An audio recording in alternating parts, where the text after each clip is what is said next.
ঢাকাই সিনেমার আলোচিত নায়িকা অপু বিশ্বাস সম্প্রতি নিজের অতীত নিয়ে মুখ খুলেছেন। শাকিব খানের সঙ্গে বিয়ে, সন্তান এবং ধর্ম পরিবর্তন নিয়ে যে গুজব ও ভুল ধারণা ছিল তা পরিষ্কার করেছেন এক সাক্ষাৎকারে। তিনি জানিয়েছেন, সংসার এবং সন্তানের ভবিষ্যতের কথা ভেবেই একসময় ধর্ম পরিবর্তন নিয়ে মিথ্যা বলতে বাধ্য হয়েছিলেন। শাকিব খান ও অপু বিশ্বাস জুটি বেঁধে দর্শকদের উপহার দিয়েছেন অনেক সুপারহিট সিনেমা। সেই জুটি বেঁধে অভিনয় করতে গিয়েই প্রেম দুজনের। এরপর 2008 সালে বিয়ে করেন তারা।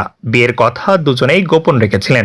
2017 সালে ছেলে জয়কে নিয়ে টেলিভিশনে সরাসরি এক অনুষ্ঠানে বিয়ের খবর প্রকাশ করেন অপু। সেই সময় তিনি দাবি করেছিলেন শাকিবকে বিয়ে করে ইসলাম ধর্ম গ্রহণ করেছেন, তবে এখন বলছেন সেটি সত্য নয়। তিনি তখনও হিন্দু ধর্মাবলম্বী ছিলেন।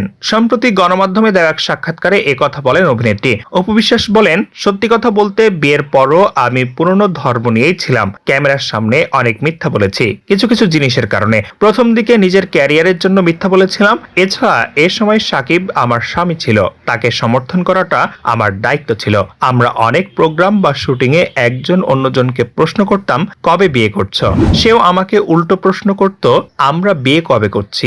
অনুষ্ঠান শেষে রাতে বাড়ি ফিরে রান্না করে খাচ্ছি, আমরা তখন রানিং স্বামী স্ত্রী। অপু আরো বলেন, আমার ছেলেকে নিয়ে যখন লাইভে আসলাম তখন সবাই জানতে পারলেন আমি বিবাহিত। সবাই মনে করত আমি যেহেতু একজন মুসলিম ধর্মাবলম্বী ছেলেকে বিয়ে করেছি